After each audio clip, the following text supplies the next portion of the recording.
Yeah, I've got the Noodle Bar T-shirt. Oh, nice. Now everyone remembers where they've got all their stuff.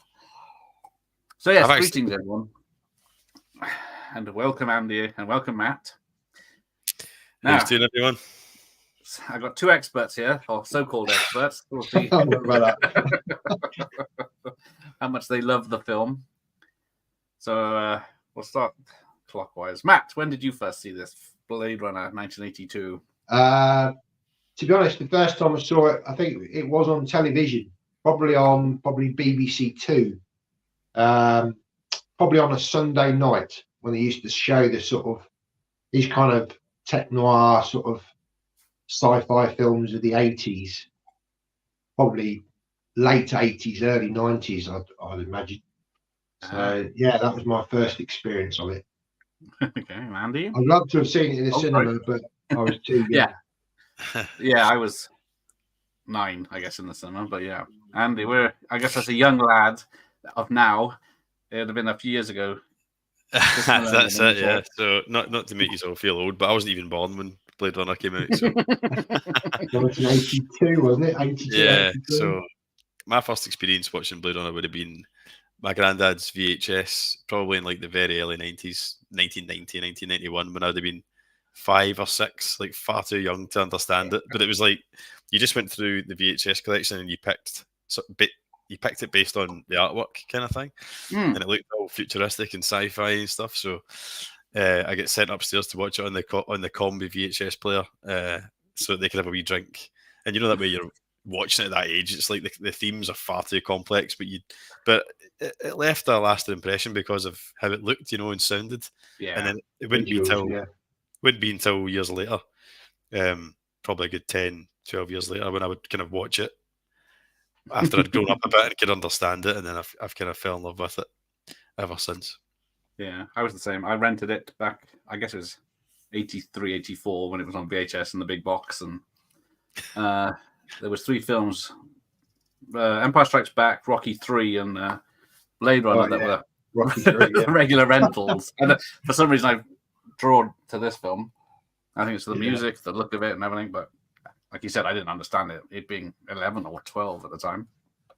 But I did like the land. Just say hello to a few people. We've got Cheekster777. I guess the version that we all watched was the one with the commentary, was it? Because that was the first version that ever came out. The theatrical version. I think, is that the only version apart from the work print version? So it's got the voiceover. Yeah, there's 5 technically versions. There's the theatrical, which is the Laserdisc, the work print, the director's cut, and then the final cut. That's right, yeah. But we've got Sean. Good evening, Sean. Talking about his favourite film. I would say the commentary kind of really gives it a sort of more of a detective noir kind of feel to it. Whereas I think without the commentary, it's more of a science fiction. Do you see what I'm saying? Yeah, I think I actually watched just in prep for this stream. I had it on in the background, so I've got this version. This is what I have my 5 cuts on. So I've got 4K versions, but I have like this tin version that has. It came out with the 2007 final cut, and it has all the cuts on it. So the final cut's my favourite. So I'm not too bothered about just having those in DVD. But anyway, I had on the international theatrical cut, which I had never actually watched before. But just when you were talking about the commentary there, Matt, I've grown up with although the VHS one would have had the commentary, but I don't remember it. So when I've watched it as a kind of teenager, it would have been the director's cut, where it had been the first director's cut, which ditched the commentary. Yeah. So when I hear the commentary now, it just seems so corny and out of place. It sounds phoned in, and I think it cheapens the movie a bit because it's not tonally the way it's delivered isn't in keeping with the rest of the film, if that makes sense. The visuals, the score, and true. It's how it went, because when they made it, there wasn't going to be a commentary. Then the studio made them put a commentary in. So that's right. Was it Harrison Ford went in and just said, read off some lines, willy-nilly saying they'll never use it. It's that bad, and of course they did. And It So is. Is that true though, or is he not also refuted that claim? Probably just I don't know. his professional Many reputation. different places have said that, and I couldn't find a definitive answer, but it doesn't sound like he was putting any effort in. So It definitely doesn't sound like he's putting the effort in though. So I don't know if he's let that slip in an interview that he didn't put the effort in, and then he's annoyed, offending people, so he's tried to kind of change his opinion on it. But I personally don't like it, but it's nice. Like, I'm not damning anyone who does like it, but I think it's better left to the imagination. You know, that Deckard's kind of mysterious, and because it lays it all on very thick early. You know, oh, I'm an ex-cop, ex-killer, all this. It's corny dialogue, and we don't need to know that. We can kind of find that out as he gets pulled in.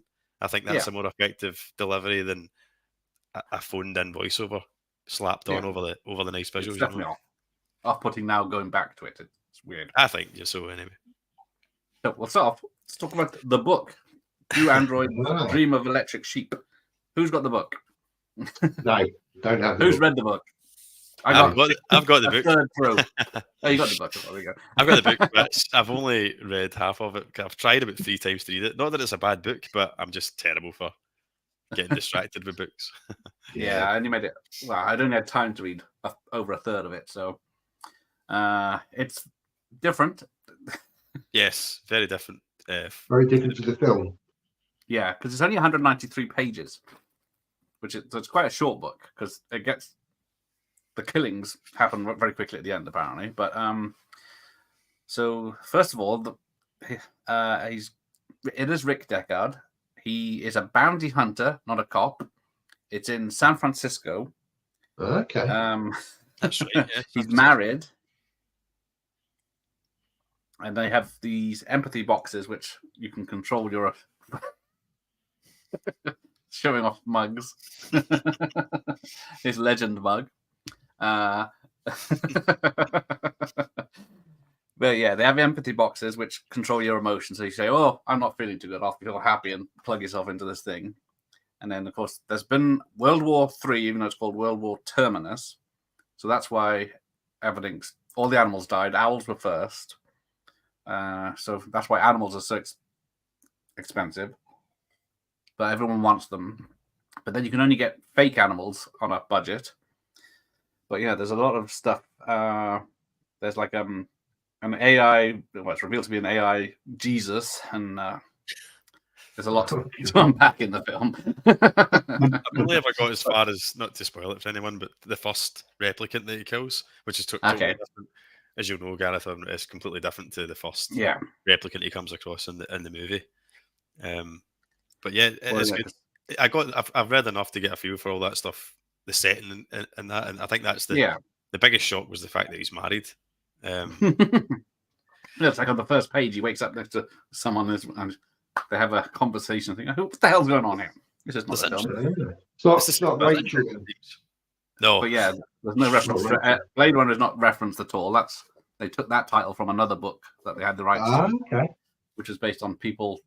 I think there's a black market of medical medical tools like scalpels and stuff. So Blade Runners and stuff. But the person you have to ask is this gentleman reading movies. He's definitely got information on it. But so yeah, they have lead cod pieces because of the nuclear waste. So if you want to reproduce, that's right. You have to have these lead cod pieces. Pris is a copy of Rachel, but they're not sex bots. And then he keeps an electric sheep on his roof, which just seems to be the thing. They have animals, and then he gets a real goat later on, and then Rachel throws it off a skyscraper to spite him.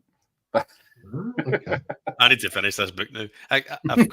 I've read the part where it kind of, it's a play on modern society, kind of where you're jealous of your neighbour, and it's usually because he's got the better car or the better front lawn. But in Blade Runner, in this setting, or in Philip K. Dick's book, it's the animal you're jealous of. Because I think, has the next door neighbour not got a real sheep? And he's got it's a horse. He's got a real horse. Real horse, is that what it is? Yeah, and he's really jealous. He's got a horse. Jealous of the keep him on top of buildings for some reason. Yeah, it's a lot more zany and less kind of moody. I think from the third I read, the only bit that's exactly the same as the test he gives Rachel. Is pretty much plays out the same text and stuff. Using the void comp. Yeah, Nice. because it tells you what. Because I don't think it explains what they are in the film, that machine, because it sees like blushing and it sees eyes, muscle movements, and pupil dilation and all this sort of thing. But he doesn't really say that in the film. But yeah, that's the biggest changes. But yeah, something else. Get some comments. I've got a few of the good ones. I like the voiceover, and it keeps the if the voiceover was done properly, I think it would have been all right. But now going back, it doesn't work. Sean first saw it in the 90s on the director's cut. Since I've seen that version. Yeah, because the version that came out in 91. Because I saw that in the cinema. They released in the cinema the director's cut, but Ridley Scott was busy doing what was he doing? Something else. 1492 or something, so it wasn't a director's cut. It's just notes they had that of scenes to put back in and changes to be made. So then we get, was it 2009? We get the final cut. 2007. Yeah. So yeah, and then we finally get the version that everyone's happy with, even though no one had a good time making the film at all. Originally, it flopped, didn't it? It did flop at the box. It was a massive flop, just like the Thing. Yeah. E.T. killed them both. Yeah. It's one of those no one wants depressing movies. It's grown and grown. But yeah, that is it. Their nickname is Andes in the. That's right, they're androids in the book, and then replicant's not used. That was mentioned by, I think, someone's daughter. When they were writing the script. Who was it? It was one of the co-writers' daughter. Yeah, and it's in Dangerous Days, the documentary, when apparently the writer and his daughter tease each other over who actually came up with the word replicant. They argue over that. Yeah. Hello, Maybe Rico, my podcast partner. It is, yes. When's the next one?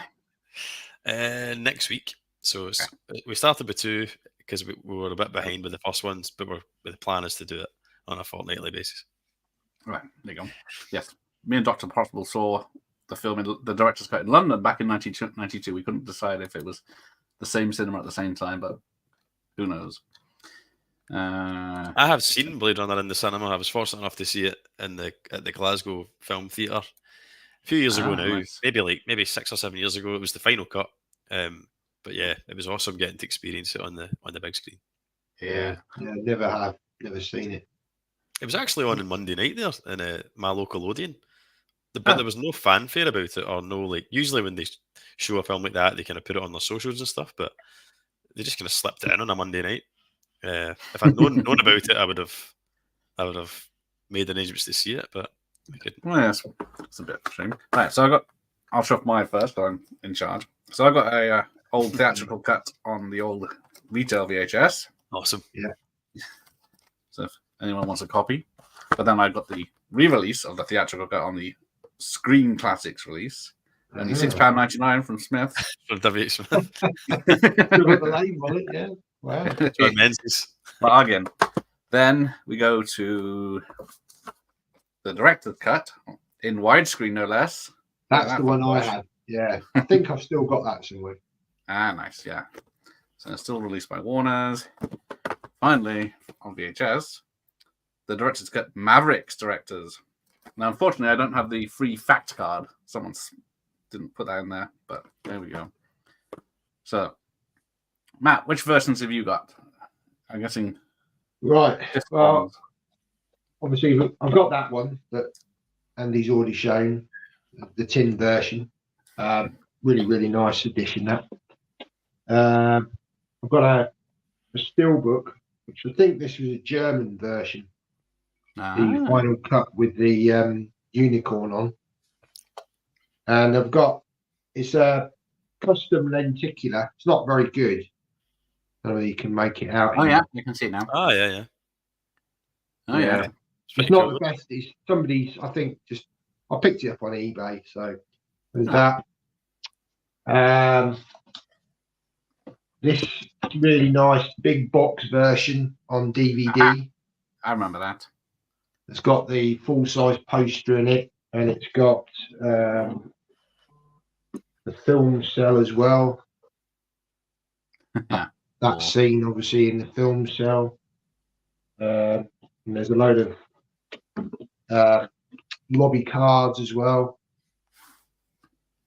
A couple of posters there that I've got on eBay, just to, pop in the set as well. Nice. With that, and then would that probably be the one that everyone really wants to get hold of, and it's sold out. Really, is the Film Vault, the 4K. That's fantastic. That one, I really like that. It's got all the goodies and everything on the back. That's nice. Very hard to come by that one now, unless you want to pay a lot of money on eBay. Yeah. All right. Andy the Android, what do you got? I know. So I seen someone in the comments was asking whether or not I was a replicant. I don't know why. But like the film itself, let's keep it ambiguous till the end. People can make their own mind up whether I'm an Andy or not. So I've got the same. I'm fortunate enough that I pre-ordered the same one as Matt. So I've got that Film Vault as well. So yeah, not dwell on it, but I'm pleased that I've got that one because I knew it would sell out. I think that you would have been the same, Matty. You would have known that was going to be like hotcakes. So I splashed out on that one, and I managed to get. I've also got this Titans Occult 4K, which is like it's a steelbook. The design inside is like the Voight comp machine. You can see it's kind of embossed. Really nice steelbook. And this also used to go for a fortune, but then Titans Occult re-released it, and I was really fortunate that someone gave me a heads up on Instagram, so I managed to get it just for brand new for like cost price £35. Yeah. So I was really chuffed with that because at the time they were going for like 90, 100, over £100. Yeah, I wouldn't have paid that for it. So yeah, I was crazy price. Really lucky to get a hold of the reprint. So yeah, that's my copies for now of Blade Runner. Never rule out picking up more. Has anyone seen is it a briefcase version? Yeah. Quite big. No one's got it then. I was tempted by it. Tempted because it's got a little. Oh, actually, I do have another edition as well. Hang on. Musical interlude. I've got another one. I know. So the one. I'll just go. The one with the the one with the briefcase launched in tandem with this. So this was like the lesser option of the briefcase. Yeah, that's the same color in it. Yeah, the briefcase is really nice. But if you want a UK Region B Blu-ray one, like you're talking anywhere from 100 to 200 quid, 300 maybe, even if it's like sealed. Yeah. As much as I love the film, so we've got this one as well. Oh yeah. And it's got the spinner car. Nice. Spinner which toys. You did get that in the briefcase, but I think it was a different color. This is like a silver. I think in the briefcase it was blue, and it also came with a little origami unicorn as well. Cool. So yeah, I forgot about that one. Got another one. Oh dear. Now, well, I remember the Asian lady in that advert on the big side of the building. Do you know what she's advertising? Like I should know that. I'm sure Coca-Cola comes up, doesn't it? Yeah, that's on one of the billboards. That's on one of the billboards, but yeah. Apparently, she's advertising. I think it's a morning after type pill. Oh, okay. I guess it's to do with the book where breeding is outlawed because of people's are mutating and because of the nuclear fallout and stuff. If you don't wear your codpiece. Right, I do have this. I found a PDF of the original souvenir guide that came out back in '82. Oh, cool. I didn't realize it was like 60-something pages.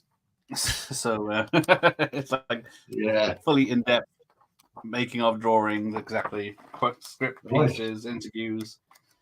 But it was only $2.95 back in 1982. But imagine what the original was worth now if you've got one. Yeah. So it's got a lot of pictures and interviews. how the script went, what they did. Sure, there must be a few on eBay. Yeah, probably quite expensive, or probably cheap as chips. Right, so that's the book. So yes, there are. Was it 5 cuts on that Blu-ray set? Yes. Yeah. So you've got the theatrical. Was it the work print, the international, the director's cut, and the final? And the European. So there's an international and an American theatrical release. Yeah.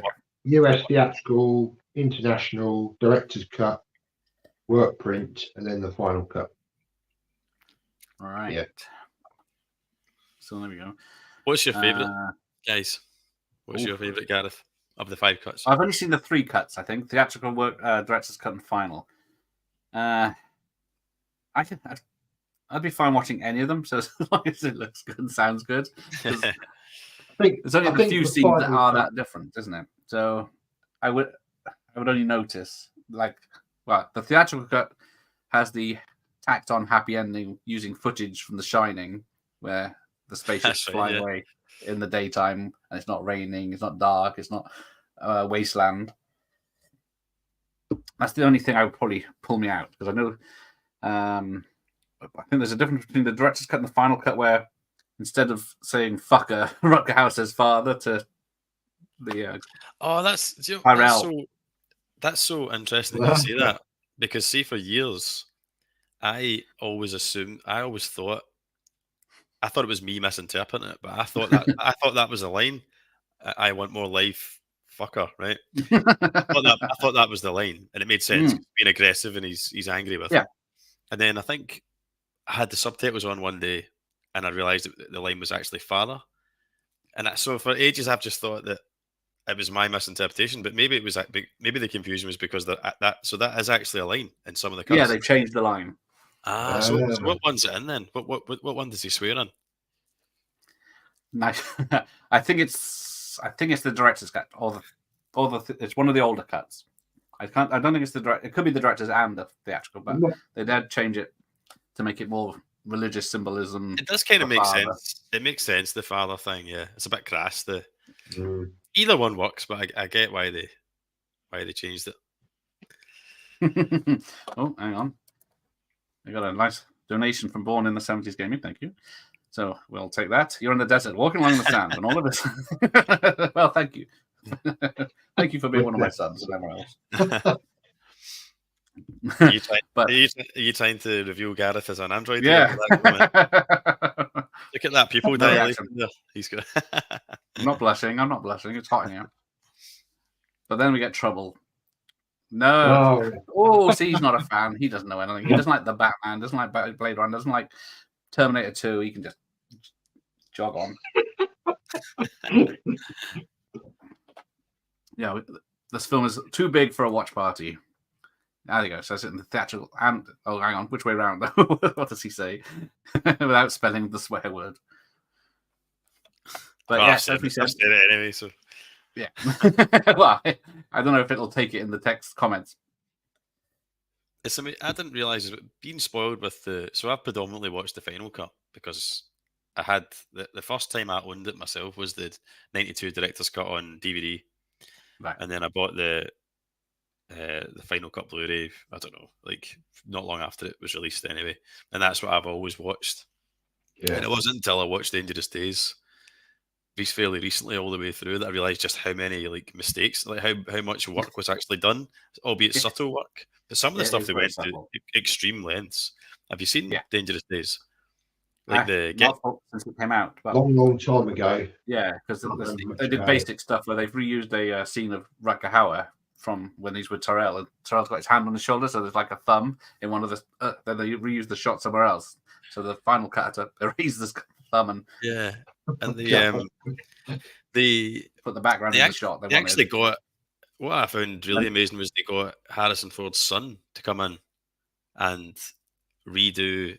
So there's a scene where he speaks to the snake dealer, and it's really, really bad on the original cuts because he's obviously speaking completely different dialogue, but they've used other dialogue from another take and put it over, and it doesn't match up at all. So they got Harrison Ford's first son in, who does bear who at the time was the exact same age, funnily enough. So in 2007, he was 41 or 42, which is the exact same age Harrison Ford was when he filmed Blade Runner, and basically got him to dress up and redo that scene, and then they used like CGI to kind of take off just like from the nose down and put it over. Amazing stuff, isn't it? It's amazing what they did, and you wouldn't even see watching it because I'd never even noticed it before. It was only once I watched that I realised. And even once you know, you don't. It's not obvious at all that they did that. No, luckily they didn't do the George Lucas and had spinners around here and people running around there and all sorts of boat. The biggest change is the what's her name? Joanna Cassidy as the Zora, the exotic dancer. Yep. Who goes through the glass, and of course it was a rush production. It was late and over budget and all this, so they had to use the stunt woman in a wig. They did something similar. It's always stuck out because that's not her when she falls through the glass, and of course they went to great expense to get Joanna Cassidy in the same thing, and she was able to recreate the fall and everything, and so they could match it up and green screen it in. But now it's amazing. It's amazing that they went to that length. It's so effective as well. Good. I guess it's the same as Terminator 2 when Arnie does the bike jump, and then it's obviously not him. It's some What's your feelings on that? Just, I know it's a wee bit off topic, but what camp are you in? Are you in the kind of like? Well, with both of them, it's so ingrained in me of the rubber mask version and the woman in a wig that it looks weird now seeing how it's been corrected. Well, I was more meaning at the Terminator 2. So see, I know it's a bit off topic, but just as soon as you brought it up, the fact that they digitally put Arnie's face over it for like the later releases. Yeah. Are you totally against that, or do you prefer it? No, I can see it. For newer viewers, it works. But yeah, like I said, for me, it just I notice it so much because I've seen it so many times without. Yeah, I like it. It sticks to your mind, doesn't it? I like it more with Arnie's face over it because it just makes more sense. However, I do feel sorry for. I do feel sorry for the stunt double who, for decades, used to go, "Oh, that's my scene coming up. Oh, you know, you're like, we're going to see me in 4K now. Here we go. Oh, what the fuck?" Arnie did the jump. Oh dear. All his mates calling him a liar. Yeah, that's it. All his like son's mates around, like saying your dad's a fraud. That's the thing with a lot of these older films, though. You know, there are those stunt scenes where you can definitely tell it was a stunt man.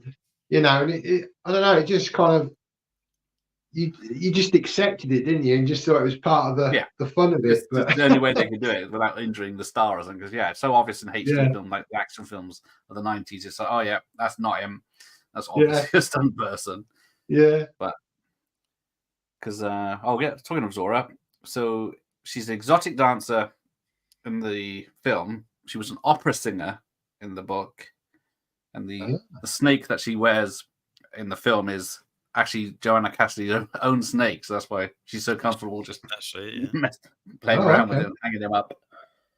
And all those sequins she has on her for her act took 3 hours to put on, and just for her to get in the shower and wipe them off.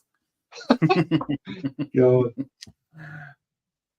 There's also, speaking about stunt doubles and stuff, there's a scene, it's the first bit of kind of investigative work that Deckard does, where he goes to the apartment.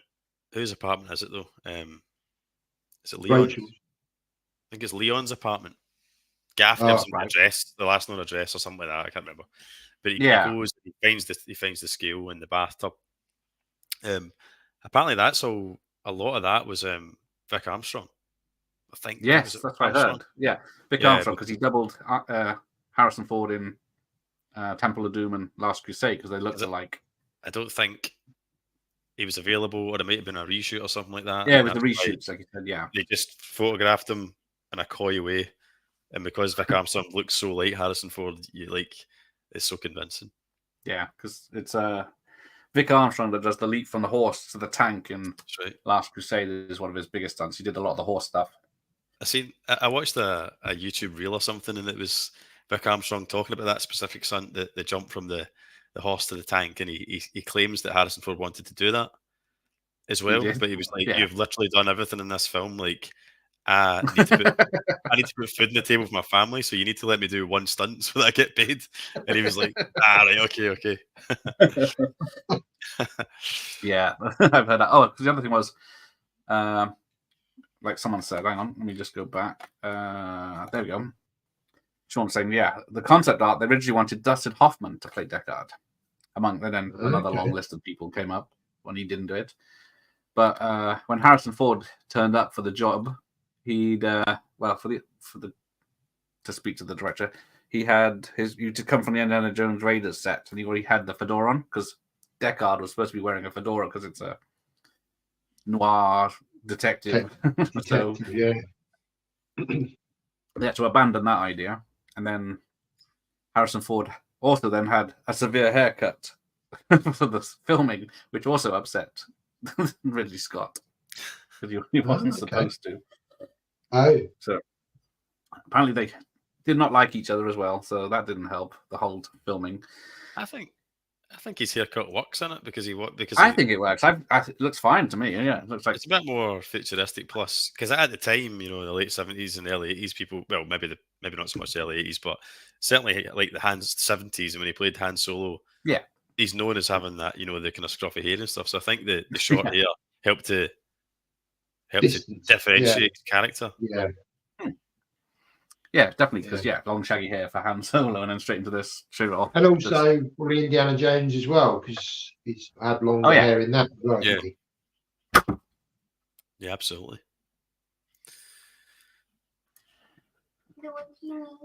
They can hear you. You coming in? Or are you going away? I've seen that. Yeah. Here's the man with a blade on the haircut. Come and say hello if you're staying here. You gonna watch this? You gonna watch this film with Daddy? No. Okay. Go away.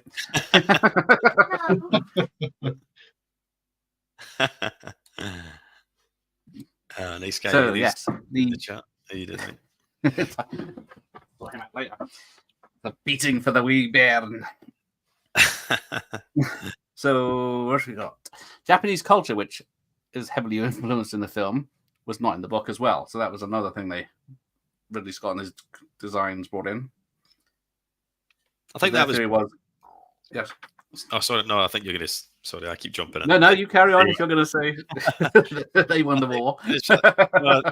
Was it not the idea? Just it's obviously a projection of the future from that time period, wasn't it? When like tech was massive, Japanese technology was starting to really encroach on kind of the Western world. So it was kind of like that cranked up to 11, wasn't it? That would kind of take over. The film's supposed to be set in 2019, isn't it? Set 5 years ago. Yeah. With my flying car.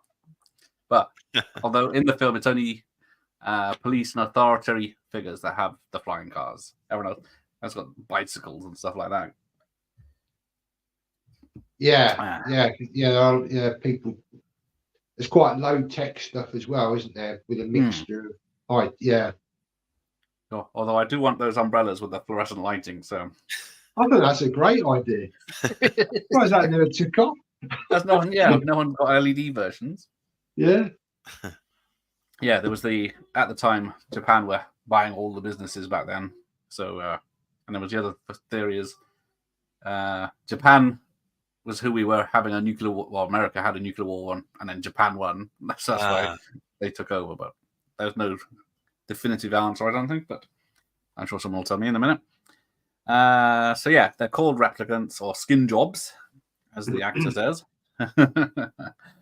And of course, the theatrical version has a different number because there was I can't remember, was it 6 escaped from space to come to Earth. 1 got fried trying to break into the Tyrell Corporation, and that left 5. And then that made everyone think Deckard's a replicant because there's only 4 he kills, and there's no mention of the 5th. But they cut the scene with the fifth replicant, so they couldn't.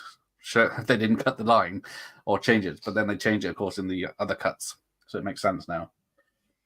What was the scene they cut with the 5th replicant? Was that the one that her name was Mary? So it didn't. Because I know that in 2049, the opening sequence with Batista, is it Sapa?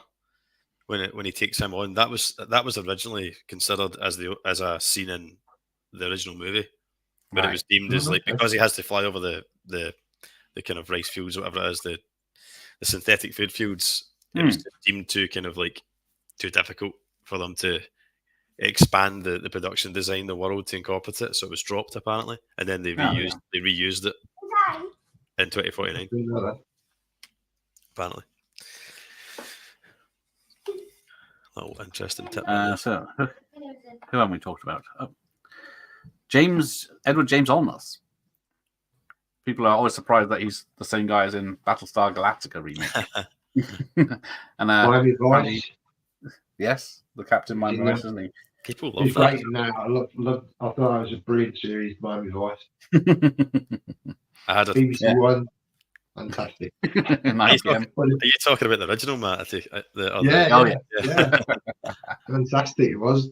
BBC One on a Monday night, about 10 o'clock at night. Tuned in every week. Was that the one that had face on it from the A-Team, Battlestar Galactica? The original. Yes, that's the original Battlestar Galactica from the 70s. Yeah. And then they womanized him for the 2000s remake. Oh, was he Katie Stackoff? Is that who? That's it, Starbuck. Ah, right, yeah. But yeah, she was great in it. So I only watched the first season. I don't know why I didn't go back to it, because I really enjoyed it, but I just never. The first season of the new one, and I had a total thing for that woman in the red dress. I was obsessed with her. I don't know why I didn't continue at the time. There you go. I knew the expert was here. Mary was Batty's wife in the book. That was him. Yeah, in the film, he has a sex bot, Pris, feelings for her. Or does he? Or is he just using her to get to what he wants to get to Tyrell? Who knows?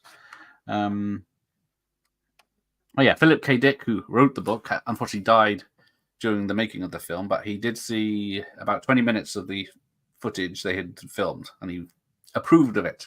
If not, he didn't approve the dialogue and such, but he approved the look of the film. That look is sort of transcend, just you see it in so many films, even now, it still resonates, doesn't it? Aren't they supposed to be doing a Blade Runner TV series or something? Isn't there? Wasn't talk about? Yeah.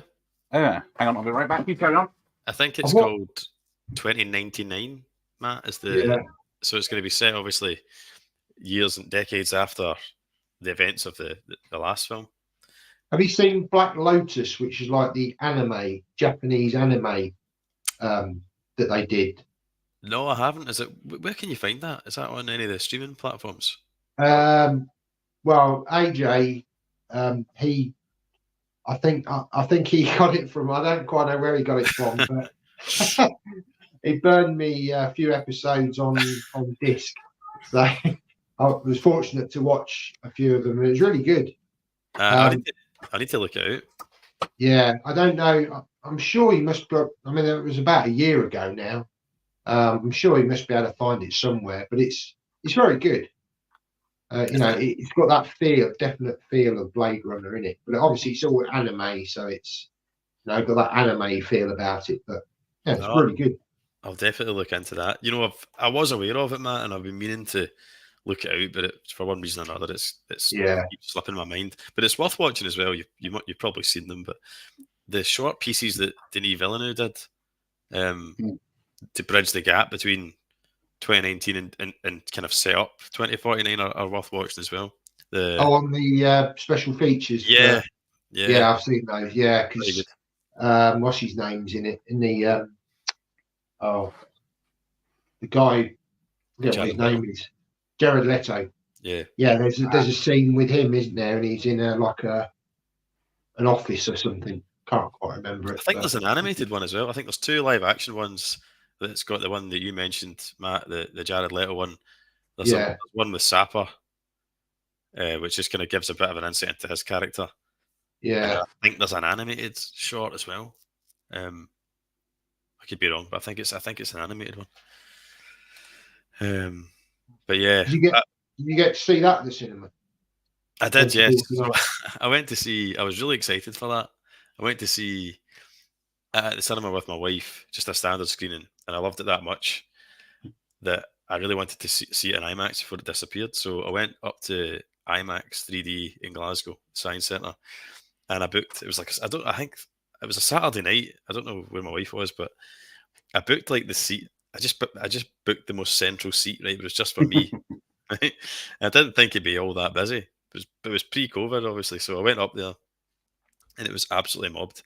And I bought like popcorn and that. Just bought all this stuff. I'm one of those annoying guys that eats all this stuff in the cinema.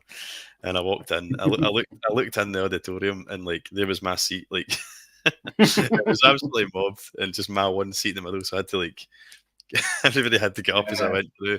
I sat down, and it was two couples either side of me, and I could tell they were raging because they thought they had that nice breaker space, and there was me, this fanboy in the middle. And then before the trailer started, two of them got up and moved to seats up the back. So I ended up then just moving across one, and I basically had a seat either side. Oh, nice.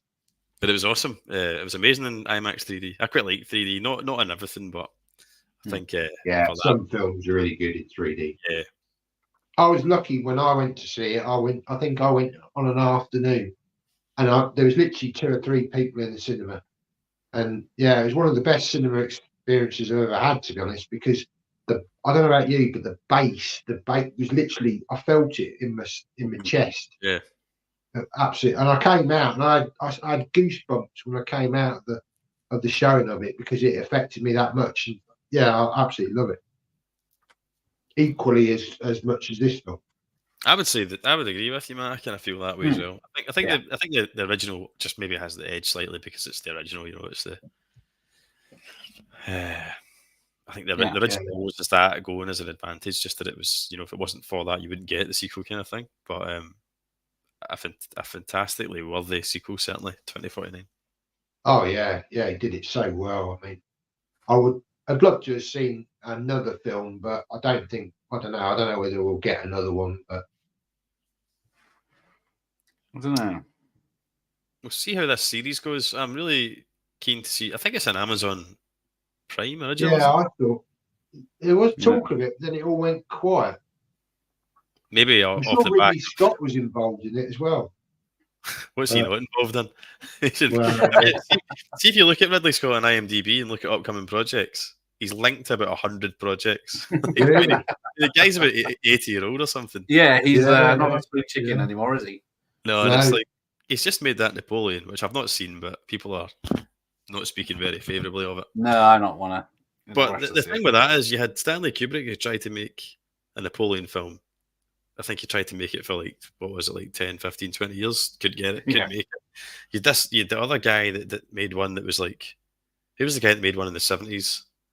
I knew you were going to say that. I can't remember. But yeah, that was an epic one. And it took him ages to do that. And he said he couldn't, it wasn't even his full vision because he kind of ran out of time and money. And then Ridley Scott basically just came along and went, I'm going to make Napoleon. And then 9 months later, it's in like the cinemas. It's like, he's absolutely amazing. Like the way he can, the way he makes films and the efficiency he does it in, and the turnaround, given how old he is now as well. You know, it's really, really impressive. An amazing body of work he has. Because what's it? The Hovis adverts in the 70s. He's a bit more hit and miss now than he used to be. You know, usually when a Ridley Scott film came out, you were like, yeah, this is going to be... And like you say, there have been a few sort of, not duds, but ones that haven't quite lived up to people's expectations.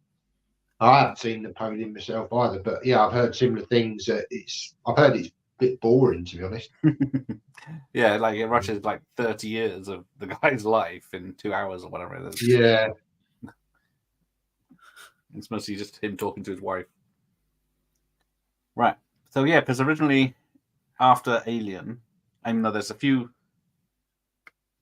Easter eggs of Alien in this film. It's like one of the video screens says Purge, and it's the same screen as in Aliens. And okay.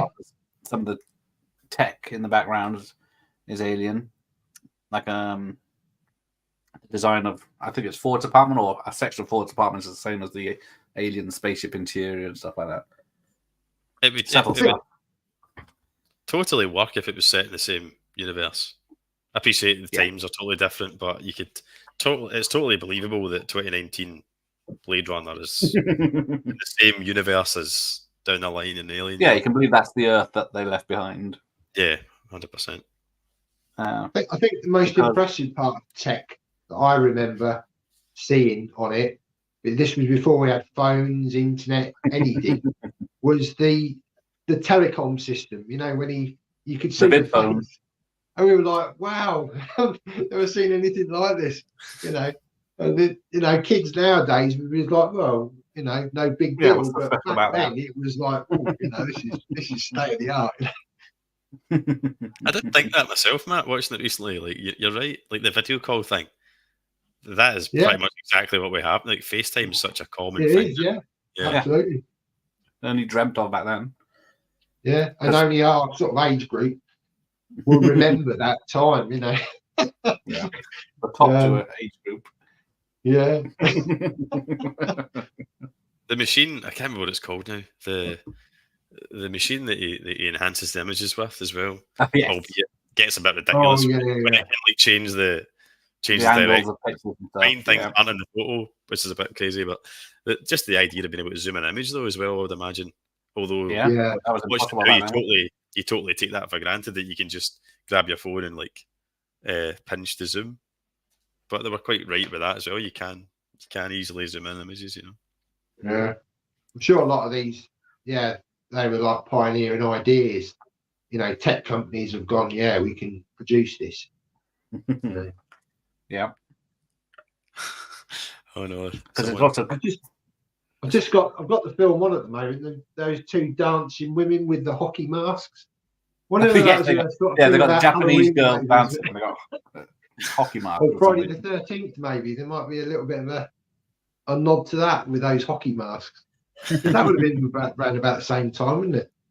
Yep.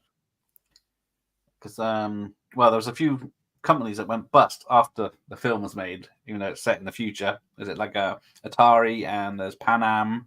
Yeah. There's a few others that I mentioned. I think Coca-Cola might be the one still going. I did think it was cool that in 2049 they kept those brands going for continuity. The temptation would have been to ditch Atari and put Sony in or something, especially when it was Sony produced movie, but they didn't. They stuck with Atari. Yeah, that was a nice touch. Absolutely. Because before Ridley Scott did this, he was making Dune, the version that David Lynch took over. Oh, that's right. So he was in pre-production on that. Then one of his, I think there's three Scott brothers. One of them died, so he left the Dune project. And then after that, he wanted something to do, so that's when he jumped onto Blade Runner. Okay, I didn't know that. Nor did I till today. Apparently that was. I read that was a lot of the reason why. It was to do with his mindset at the time. So he was obviously a bit depressed at the past of his brother, and that was the kind of inspiration or the subconscious behind the fact that futuristic LA is. He wanted it to be like a miserable, gloomy day in London because that was how he felt inside. So he just basically projected that onto LA, and that's why it's always like dark. It's always rainy. It's always kind of miserable looking. Apparently. Yeah. Because if the opening shot where it's over LA and then the fires are burning up, and have you ever been? Was it Stockport at night or wherever it is? Stockport. I know we've got Port Talbot in Wales. It's a big industrial area, and then there's like fires and stuff. There's only a couple of them in Port Talbot. He probably took that at night. It's all lit up in different coloured lights, and there's all fires and gas coming out. There you go. Nice game. Port Talbot, yeah. I think I've driven past that maybe because when I've been. Is there one that's visible off like the M6? I'm sure when I've come to England, I've seen one of those like huge because there's nothing like that in Scotland. That I can think of. Keep it Scotland clean. We don't have anything like that. But that's the idea for filming. Yeah, Ridley Scott used to drive past this industrial area, and it was definitely pollution. But because it's all the opening shot's just miniatures, superimposed and everything. Certainly, still holds up. Oh, yeah, it's so iconic. Yeah, and still looks great. Because I think the was it Tyrell Corporation headquarters was like a 9-foot model or something, but it's so detailed that it just looks real, and the camera doesn't make it look small; it makes it look large. Yeah, that's the thing. I mean, the model work that used to go on back in the day, it still holds up today. That's why a lot of practical effects have come back, haven't they? Because you can tell when it's CGI. Well, you can and you can't. Depends on the company doing it. Some CGI now is awful, but yeah, those models, like you say, they just hold up even today. Yeah, it's all models and matte paint because none of it was filmed outside. It was all stage, which is another thing they did very well. What stage was it filmed on? Was it filmed in? Oh, well, I think it's was it Pinewood? I think so. No. I can't remember now. Hang on. It does say. Oh, that's my. Someone will tell me before I even fucking look. So yeah, well, while I get to there, June 25th, 1982, it came out in America, and America got it. UK got it September 9th, 1982. That's not too bad by then. See, it's yeah, it's funny because it's like just from coming at it from a kind of physical media standpoint, comparing it to these days, like Blade Runner largely became a cult classic because of VHS and physical media. Had Blade Runner come out today, it might not have ended up down the line being a cult classic because there's only people like us buying a small minority that are like fueling the physical media thing. So it doesn't get that second chance. Maybe you could argue on streaming services. I mean, you see those clickbaity articles all the time, don't you? That say like, "Oh, this Colin Farrell film is now becoming a runaway hit." Now that it's found, it's some shitty film from 6 years ago. Yeah, someone's watched 30 seconds of it. And it's still shit, but it's just a clickbait. I suppose you could argue there's that, but yeah, that just won't happen anymore in the same way, like films don't get that second chance as such on the home video market. Definitely, yeah. Because, it was cinema, home video, retail, Sky, then broadcast television. So there was so much opportunity to make money. Now just straight to streaming. That's it. You guys are a little bit older than me. Do you remember growing up, like, because I've only known Blade Runner as like being this cult thing that no one who's interested in film usually says a bad word about Blade Runner. But you would have been kind of more aware than I was at a time when maybe it wasn't talked about much. Does that, like, it hadn't got that cult status? Do you remember? Yeah, in the 80s it wasn't. Like you say, sort of probably late 80s, 90s, you start to get the cult following, and then it was getting midnight screenings and stuff like that. Yeah, people were bringing it back around. Do you think it was the director's cut that kind of was the kind of unofficial maybe starting point for it becoming this? Yeah, I would say so. Yeah, that's because it's one of the first ones to have a director's cut. I know Cameron did. Was it The Abyss and Aliens around that time? But do you remember, Gareth? I'm sure it used to be on a Sunday night on BBC Two. There used to be a series. Well, there was a guy called Alex Cox. You remember him? Movie Drone. And he used to do like cult. He'd like introduce it and say, right, this is a cult film, and then these would play, and Blade Runner was one of those. I remember. Just remember watching it, and his introduction, he was really good at sort of setting the scene and all the rest of it. He had about 5 minutes introduction, talk about the making, then they show the film, and it usually in widescreen when things weren't in widescreen. On your 4x3 TV. And I think that TV exposure would have helped definitely get it out there before then it started to come on the multiple editions that we've had, VHS, DVD, Blu-ray, and now 4K.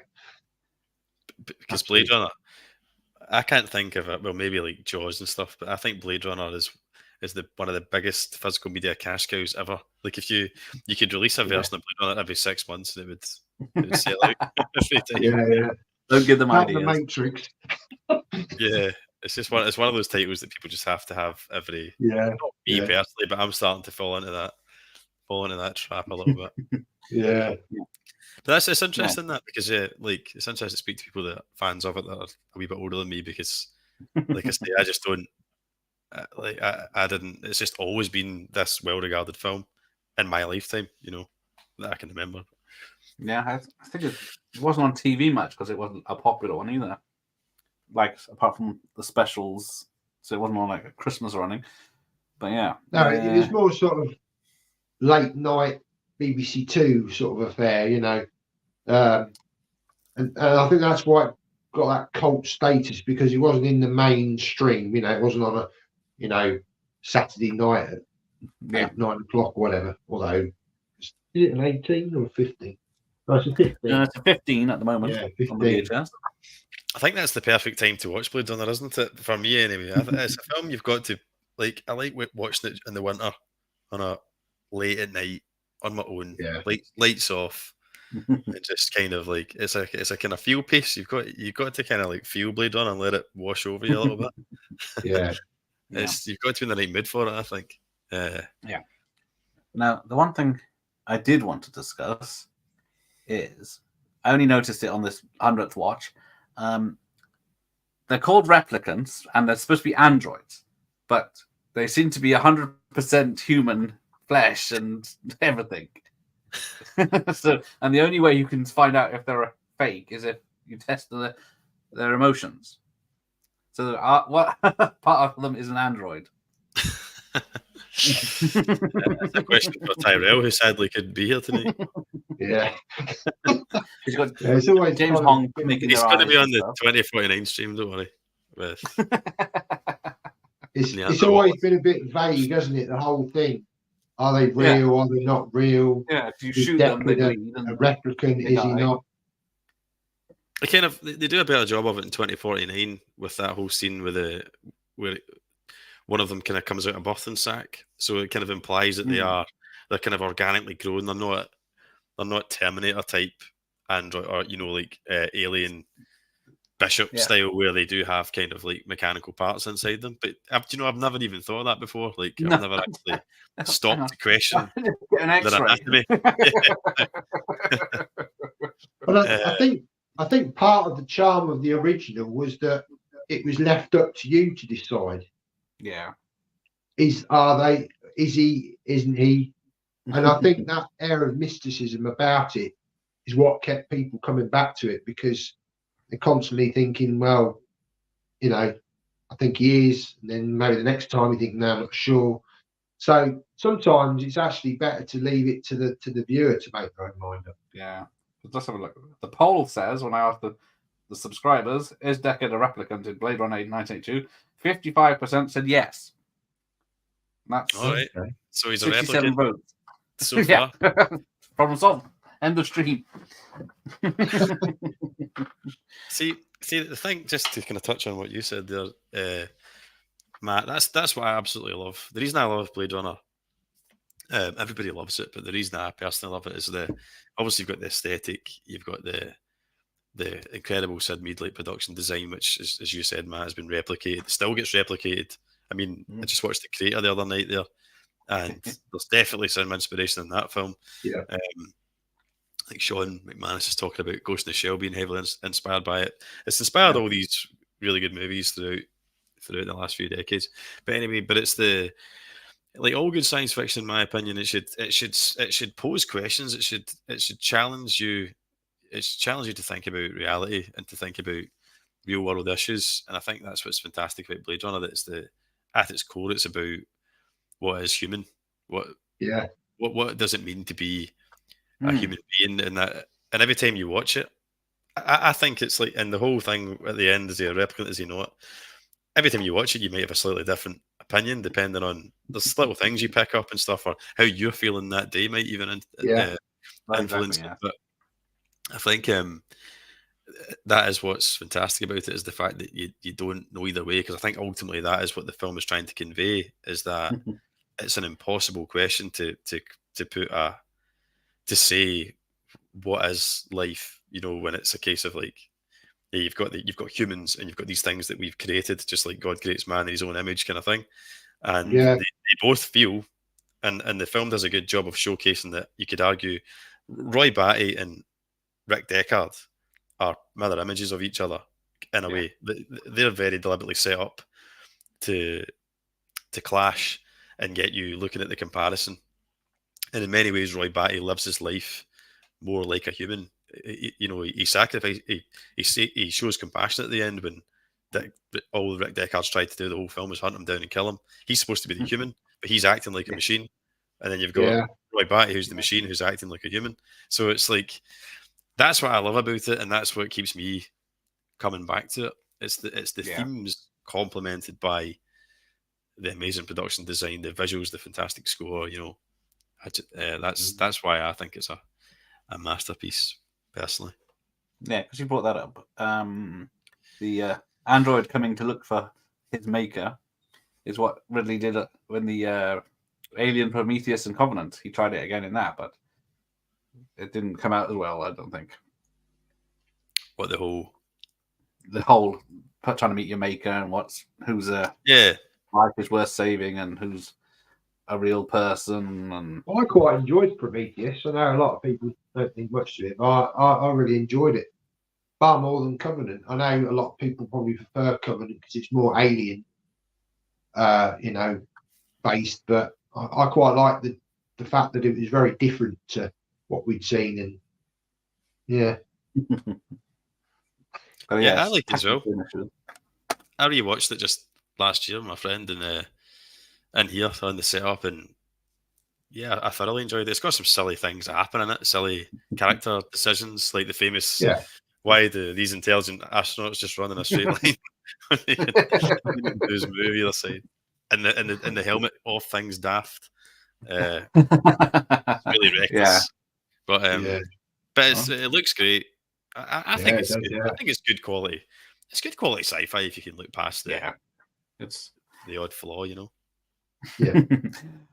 But Blade Runner, when the shiny red eyes, because that's one of the things they used to say, that's a replicant, like the owl, Rachel, Batty, everyone seems to have a scene where their eyes show red, and then it's just that one quick glimpse that Deckard's glow red as well.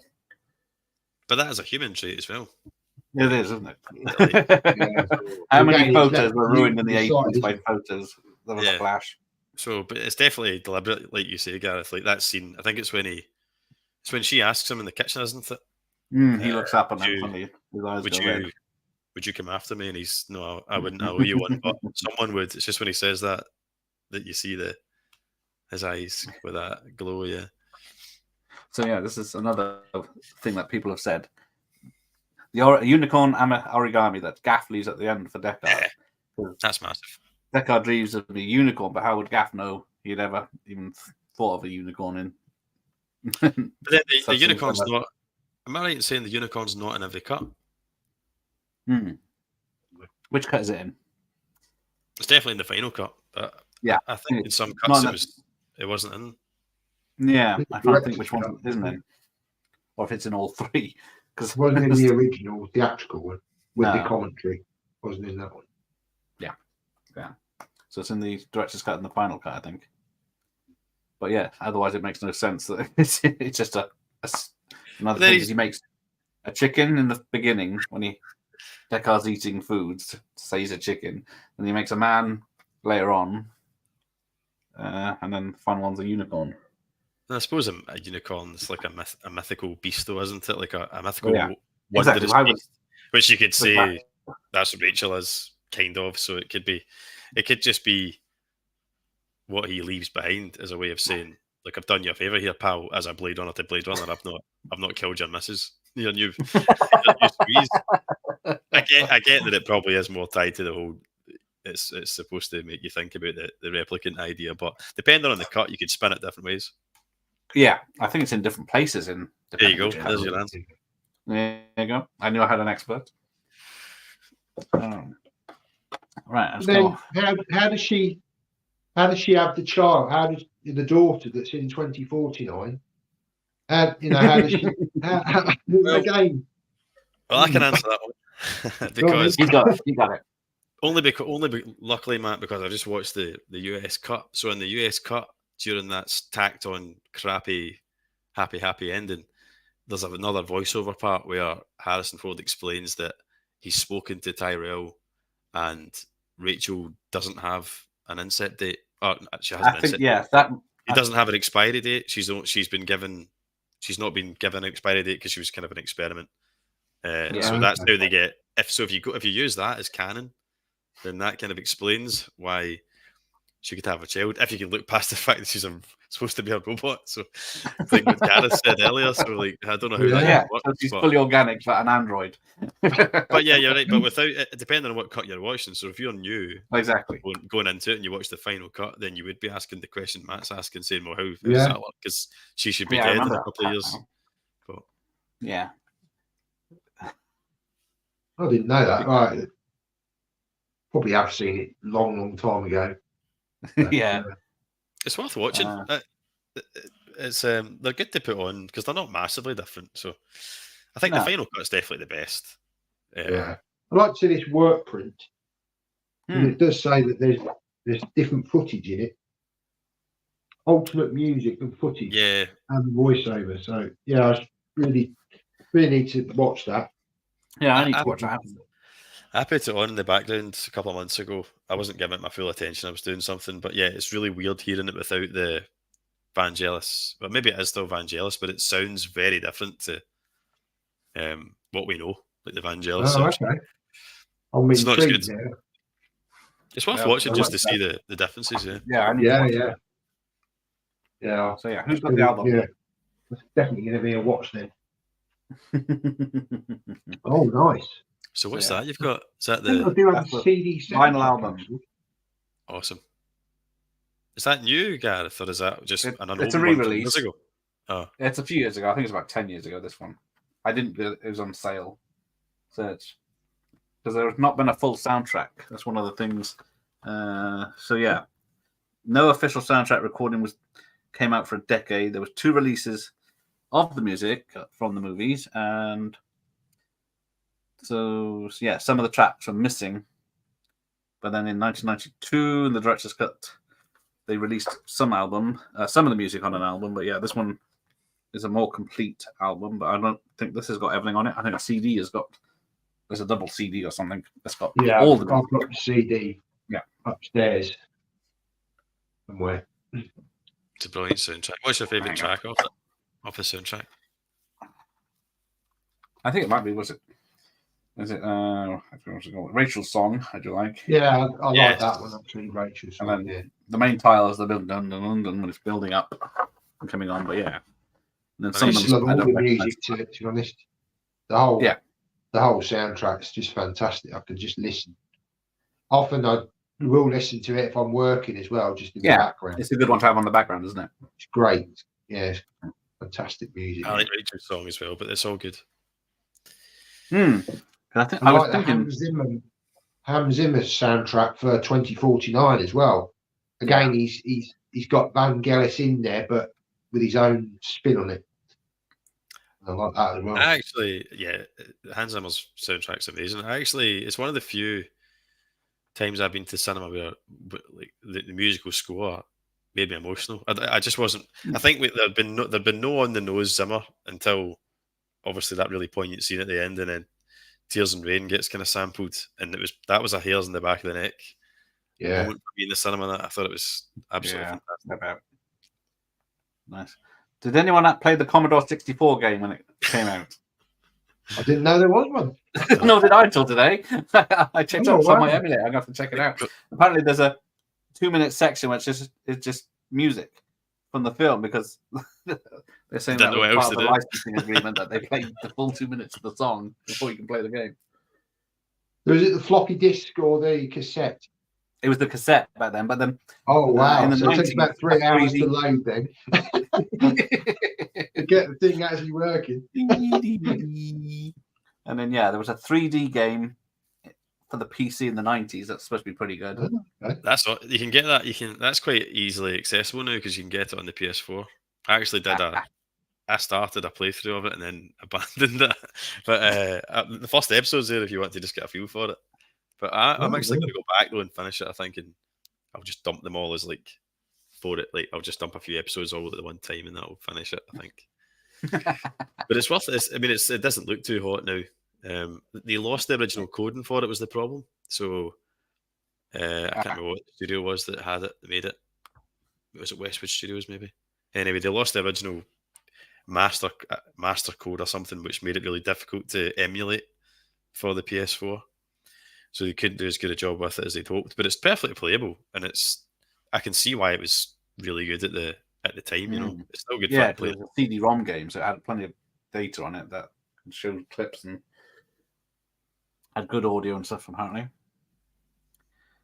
So then, so I'm going to go to the character JR. I can't remember his full name.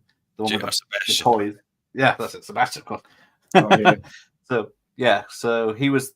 There is a second character in the book, the book is two characters basically, Deckard and this not JR character, who's very similar, but he works for a vet collecting animals, fake animals.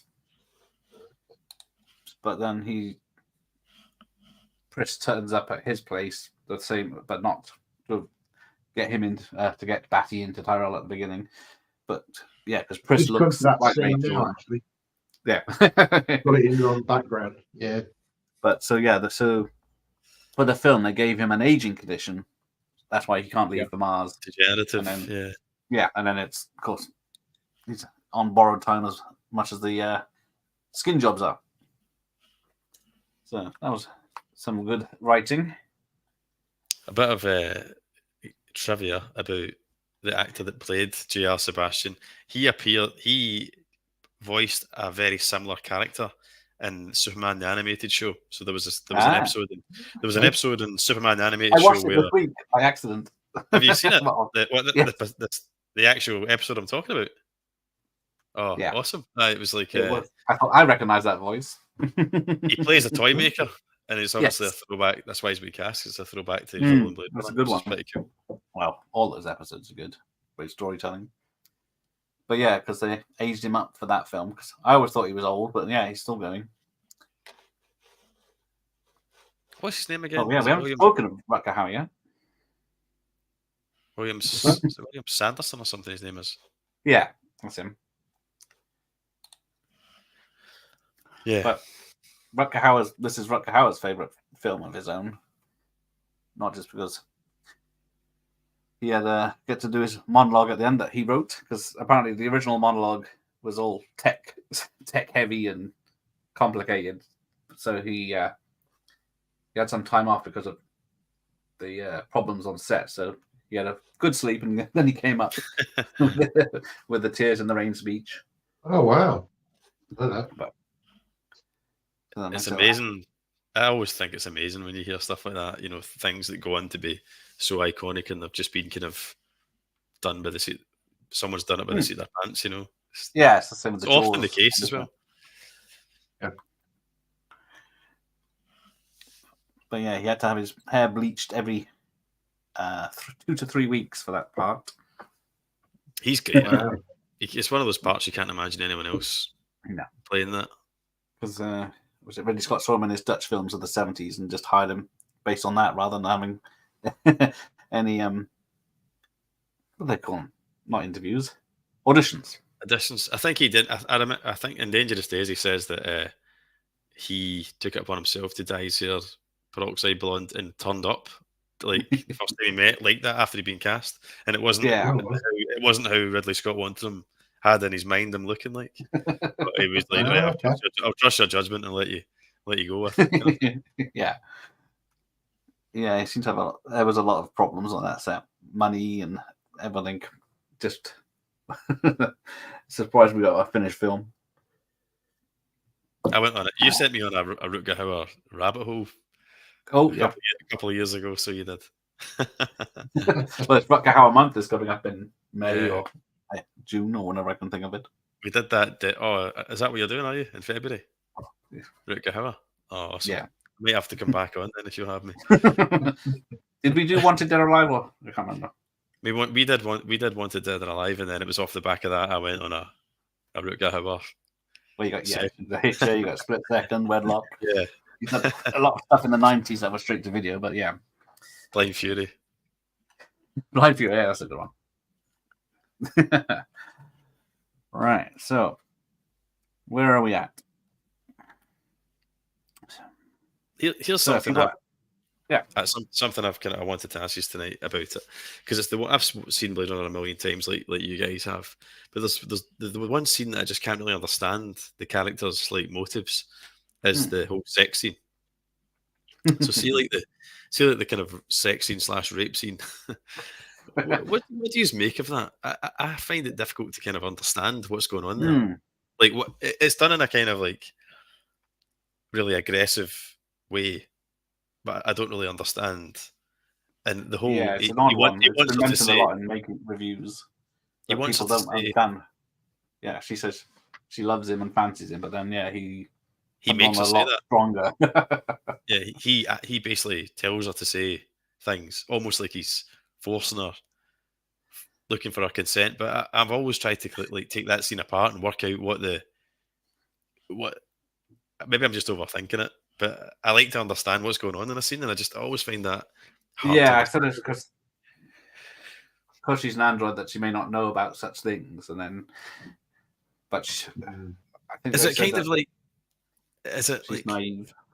Yeah, is it kind of like, is he aggressive because he kind of does he know he's taking advantage, but he has, by this point he's becoming a bit softer towards like the replicant cause, so he's overcoming it with aggression.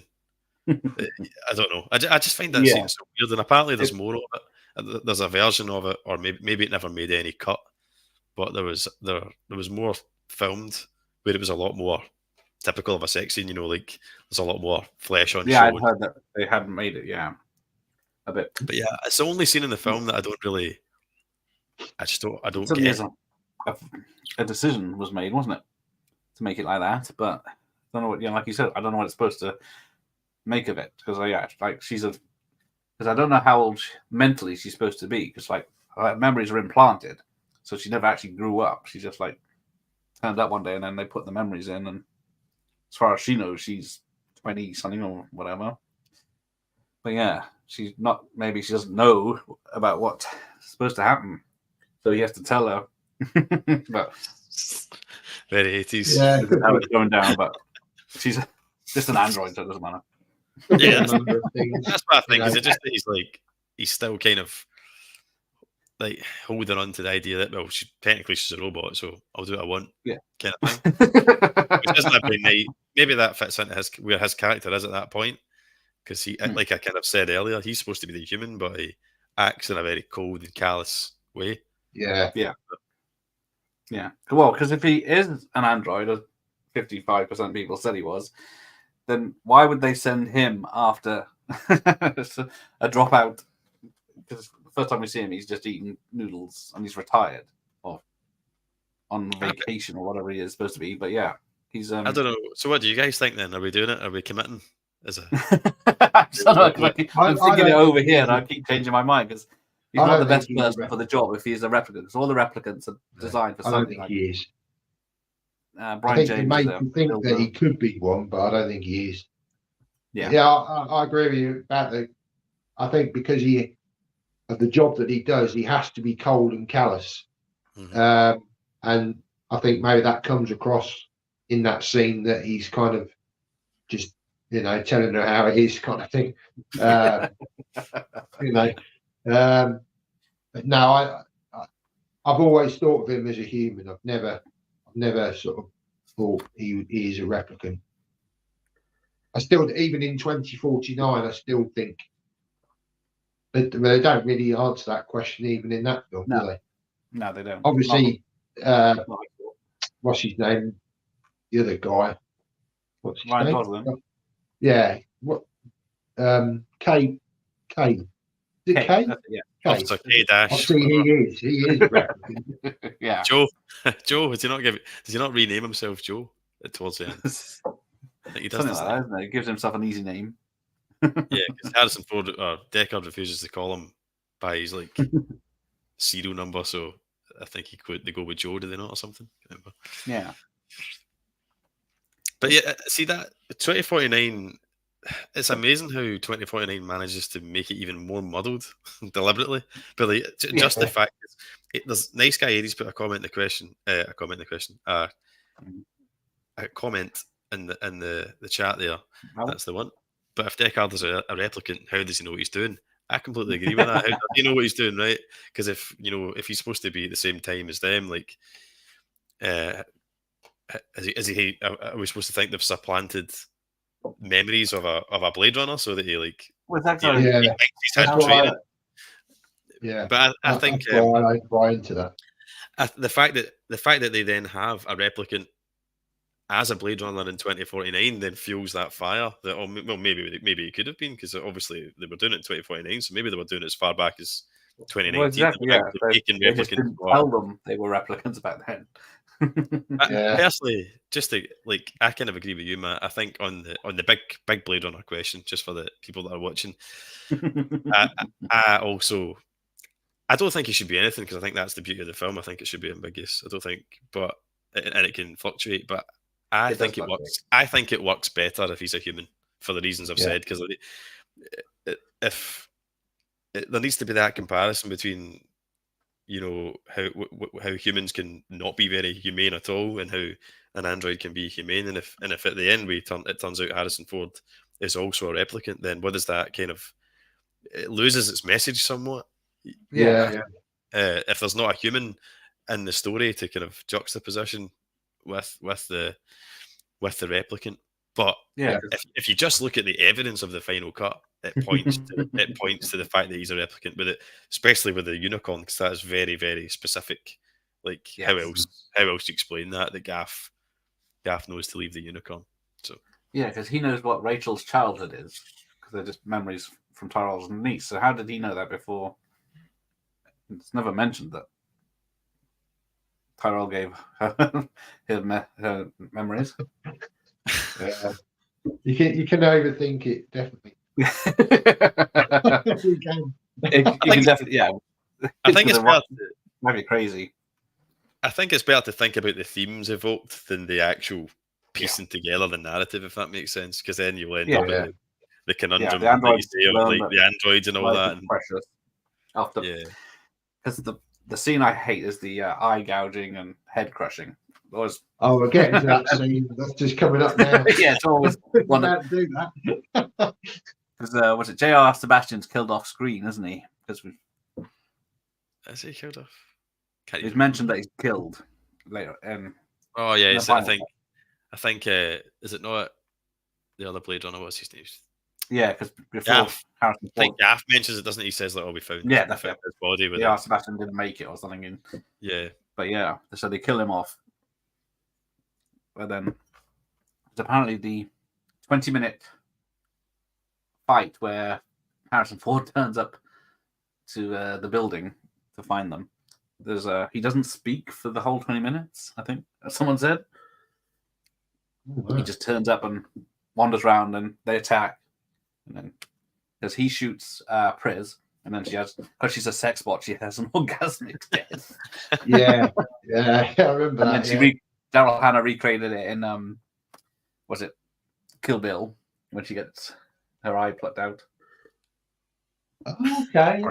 Is that why she dies like that? I've never heard that. Yeah, when she goes. Oh right, I didn't know. That's pretty cool. I didn't know that. Apparently, that's what I've been told. The clips did look like that. Yeah. Although it's obviously not her. It's not Daryl Hannah. It's a guy, I think, isn't it? Yes, because they had a gymnast in for the day to do the stunts, and they kept rehearsing and doing it. And then by the time they got to film it, they were too knackered, so they had to go around to a gym or something and find someone. And then it had to be a man because that's the only gymnast they could find. Oh dear, yeah. That scene where he just gouges out his eyes. Because originally Rutger Hauer had a model head, and Rutger Hauer was supposed to blast it. But he said it didn't feel right, it didn't look right. So then they had to get the actor, and then he kept his glasses on, the Tyrell actor, and then got the blood onto his glasses from the inside to make it pipe through the lenses. Yeah. Because that actor had a hard time. He's the barman in The Shining. That's right, yeah. And then, because he was wearing the thick glasses, and he had all this techno babble to speak. He had to have big signs up with the text. So that's when he's talking to Rutger Hauer. He's looking ahead at the things, and Rutger Hauer's moving around the room, but he's just staying forward on these cards that he can barely read because the glasses are so thick. Yeah. Until you just said that, I'd always seen that actor and thought, where have I seen him before? Yeah, where's he from? The Shining, yeah. Yeah, the bartender, yeah. Oh, yeah. Joe Turkel, is it? That's him. Yeah. Thank you. But yeah, like Dr. Dan on Horror says, it's 2049. It's a 2.5-hour movie, and then there's 3 short films, and then answered virtually nothing of all the questions that everyone had from this film. I think James, correct? Denis Villeneuve's been quite vocal about that, though, hasn't he? That he, right from the off, he never intended to, out of respect for the first one, to like answer the question like definitively, is he or isn't he? Yeah. But I suppose that maybe pissed some people off that were hoping that this sequel was going to tie up the loose ends. Yeah, everyone was hoping, weren't they? Yeah. Oh, 2.9, now we'll know if Deckard's a replicant. Well, that's for another time. So have you got anything else? And then we'll start the film in a minute. I'm halfway through. All five cuts back to back. Why not? Then we can point out the differences. I'm trying to think. Was there anything else? Is there a bad bit for you, apart from a bad bit? Good question. That's what, I've already talked about it, but I've always found the whole love scene maybe a wee bit unnecessary, and it doesn't make any sense. Yeah, it does now that I think about it, but it's just a very puzzling scene. What do you make of Sean Young? Because people didn't want her in the role because that's her first big screen role, and then people thought she was too bland and didn't know how to act. But then Ridley Scott was saying, "Well, that's how I want the character to be," and a bit of a not knowing what's happening sort of thing. Yeah, I think that's fair. I think if she had any more sass about her, it just wouldn't play right. She has to be naive and innocent because that's how I see it. She's just came about, basically, hasn't she? Yeah, she played it right because she's an android. That's new. Because I think they get away with it. Because when she has the test in the book, I don't think she knew she was an android, they didn't know she knew that she was an android. But then, that's all. It gets very complicated.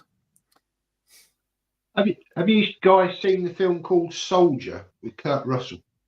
Yes, someone mentioned that a minute ago. Someone mentioned it earlier. That's supposed to be set in the Blade Runner world, but off-world, apparently. I didn't realise that. I think AJ told me about that, and he sent me the... Yeah. Well, did he send... I got it. And I watched it, and it's a very, very loose link, I think. Yeah, I think the biggest thing is a spinner car in the background somewhere is the biggest hint. Oh, is there? It's in the junkyard, so it's hard to see. There's something else, is it not? Like, something happens on screen. Is there not a reference to the Tyrell Corporation? There's another nod. I can never remember what it is, though. So yeah, I can't. It's been a while since I've seen that. It's not a bad film. It's not in the same league as Blade Runner, but it's... No. Yeah, Kurt Russell fit enough in that one, considering how old he was.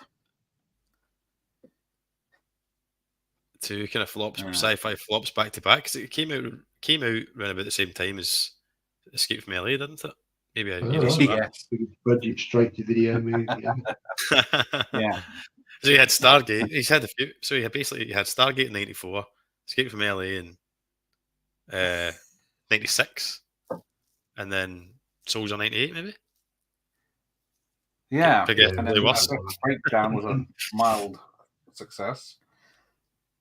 Fellow replicants. Oh, he's just revealed himself. Shoot him in the face.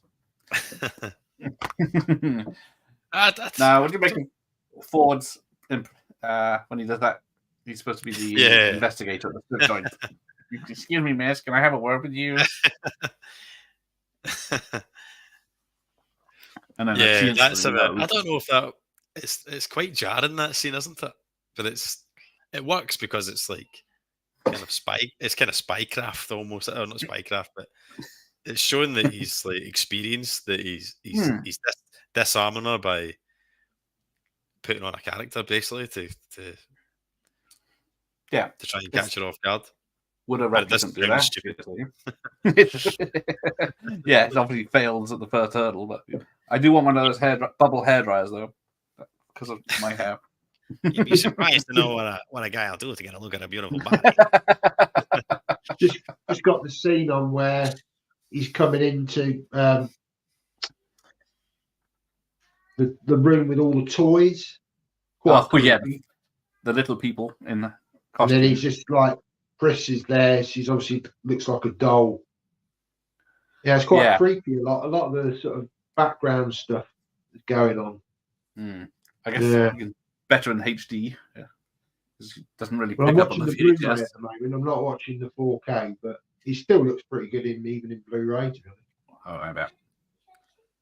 Her hair looks like she's like shocked. Yeah, whatever. She's electric shocked herself. Just put a finger in the plug socket somewhere. Because the scene outside the building where she first meets JR, where she trips up and then smashes a window on it with her arm on the car. Apparently that wasn't planned and it was real glass, and then she chipped her, I think it was a bone in 5 places. Really? Wow. Yeah, so she's still got the scar, I think. You can see it in other films. The sex bot scene where she's going crazy. Yeah. Kill Bill. Yeah, you're right. Yeah, Kill Bill Volume 2. She does do. Yeah, that. I never noticed, but I have only seen that film a few times. No, you're right. There he is. Well then, all right, an hour and a half. That's about right. Unless you guys have something else. No, I mean, I'm probably not as versed in it as you two. It's a film I've watched from time to time, but I think you guys are really kind of sort of into it. I mean, I love the film, but yeah, probably not to your sort of stuff on the trivia side of things. Well, I've been watching. That's so good, mate. Yeah, I don't know how many times I've seen it in 40 years, but quite a few. I've seen it a good few times, but yeah. Not that recently, actually. I don't think it's that. It's not a perfect movie. Just when you were talking about, does it have any? I can't think of any bits that really. Nothing really offends me or annoys me. But there are times when I think it drags a little bit. People have said it's slow, yes. But it makes up for it with the amazing visuals, the concept. The scenes that are good offset some of the slow stuff. Like Priss meeting up with when Priss meets with J.R. Sebastian, I feel that takes forever. Like that sags a little bit. That whole and then there's the whole this is my friend Roy I told you about. Yeah, that whole subplot between I understand it because it's giving you an insight into like the replicants. That's some time with them and seeing how they kind of react with and that they can be kind of cruel as well because they're obviously quite kind of nasty towards him. So I get it, but that is quite slow. All that it kills the pace of the film a wee bit, in my opinion. That whole sequence.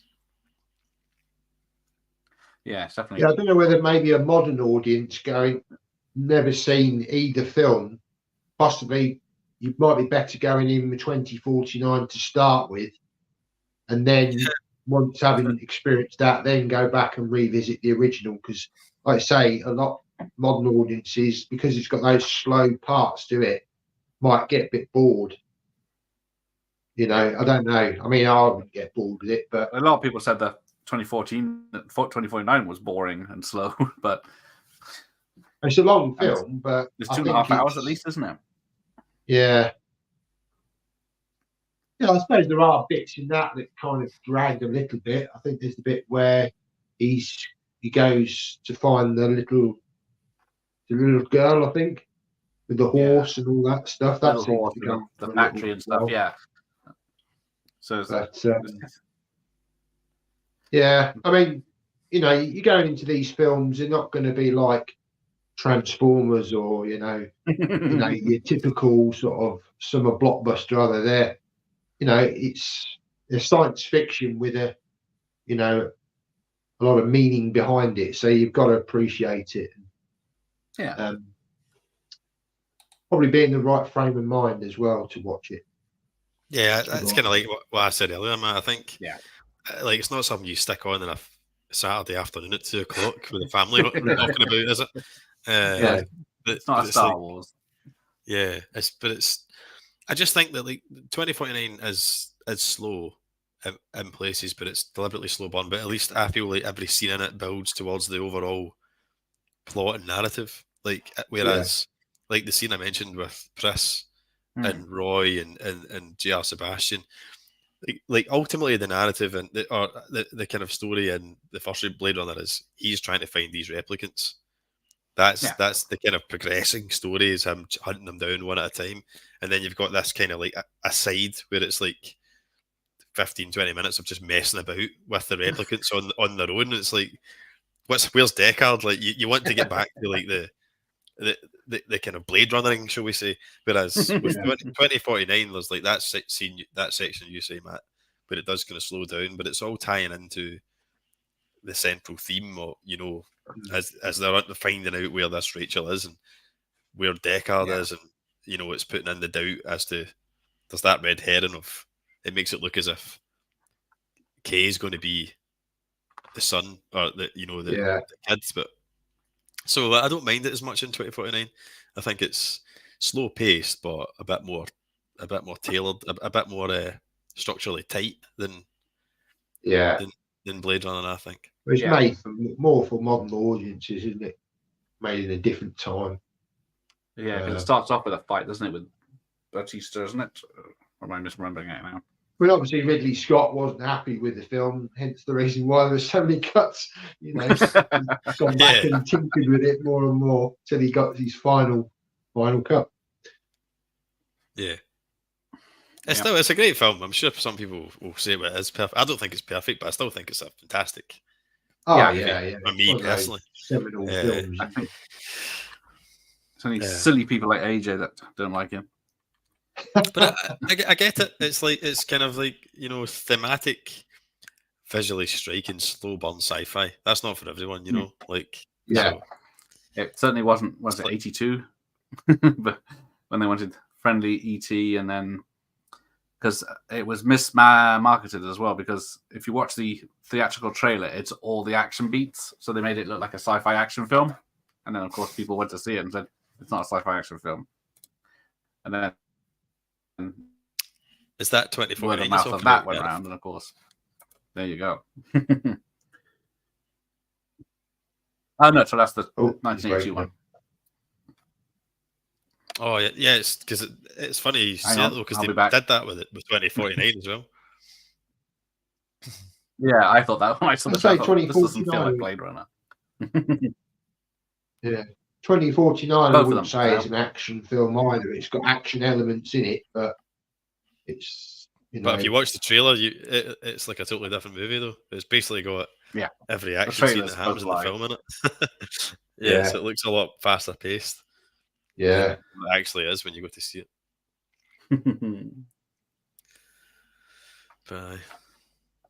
But if you have anything else to add, or are you done talking about it? No. But yeah, we were talking about the soundtrack, haven't we? As soon as I get off, that's when all the good talking points will come into my head. Yeah. Exactly. The same here. All the stuff I've written down, and then there's so much trivia, isn't there? I mean, I did. Yeah, that's why I thought this is not worth a watch party, because we'd be here all night going to the trivia. Yeah, I mean, on IMDb, it just goes on and on and on. The amount of trivia. Yeah, to pick out certain bits. Yeah, it's quite amazing, really. A knowledgeable chat section tonight as well. There's some proper experts in there that know a lot about it. I see they're putting the Ridley Scott's back catalogue to rights just now. Yes. But this one, we're on to Hannibal already. At the 47-minute mark, the snake scale seen under the electron microscope that one. was actually a marijuana bud.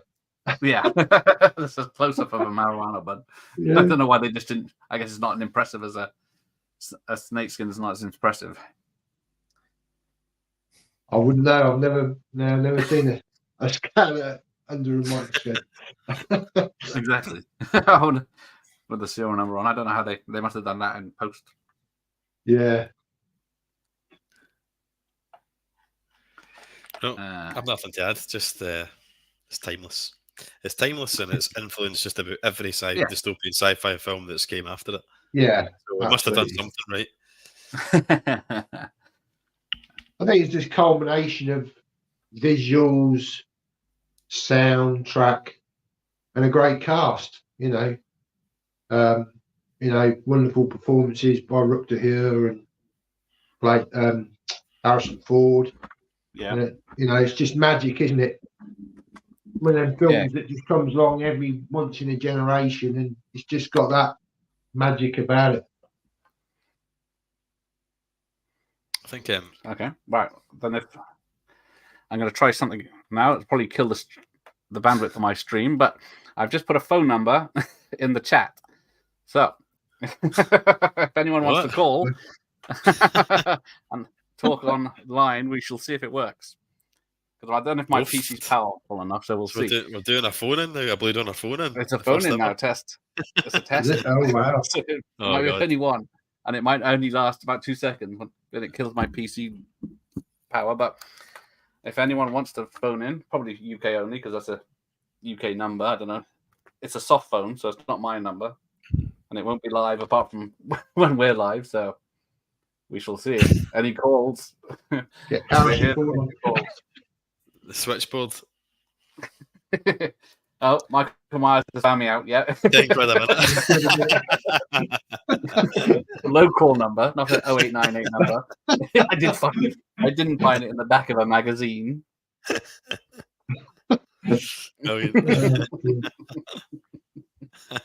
We'll give it a minute, and if no one's called, we'll hang up and call it a day.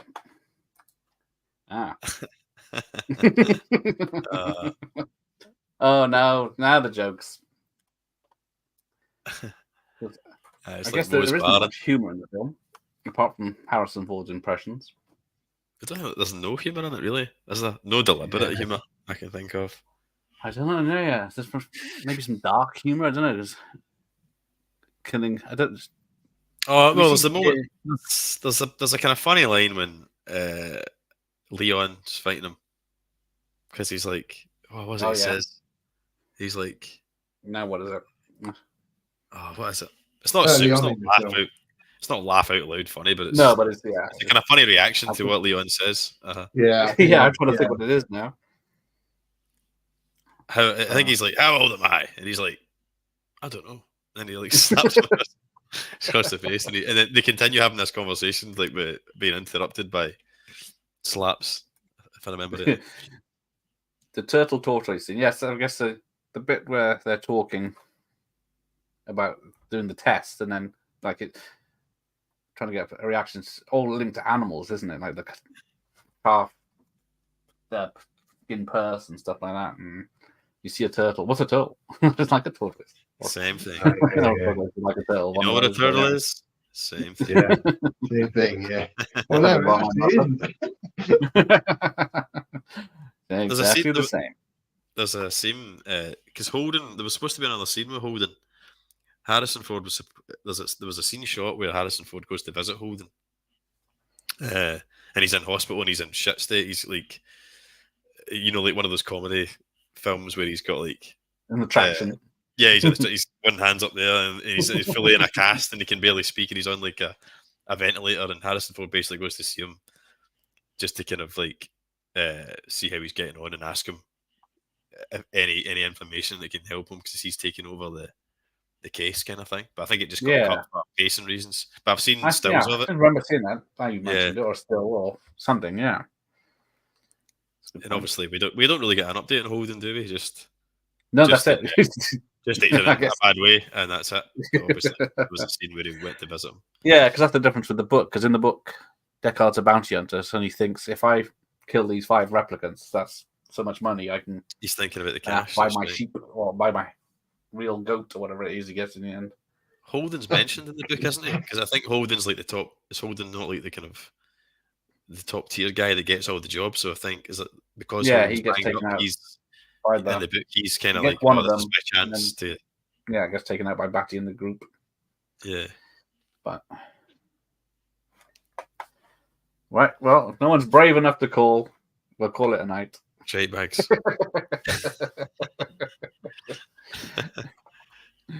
Right. So what do you got next? Last scene of the film as well on here. Oh yeah. He's just about to do his speech. Oh no, I missed that bit. He's there. He's just died. Yeah. Well, apparently, yeah. I They had missed the stuntmen speech. do the jumping, and they weren't making it. So Rutger Hauer said, "I'll do it if you shorten it," and then he just about made it, and they used that bit in the film. And then the dove flies off again. Is that symbolic of something? The dove. Yeah, the that's dove the flying off. look, and then that's another scene that was fixed because in the theatrical cut, when the dove flies off, it's like obvious daytime and blue skies, where the rest of the film is dark and raining. So they fixed that in the final cut. Yeah, this was all dark. Oh, the spinners come up behind Rutger Hauer as well. Just noticed. Well, yeah, it's quite a cool scene actually because it's just him there, just raining, but it's fixated on him.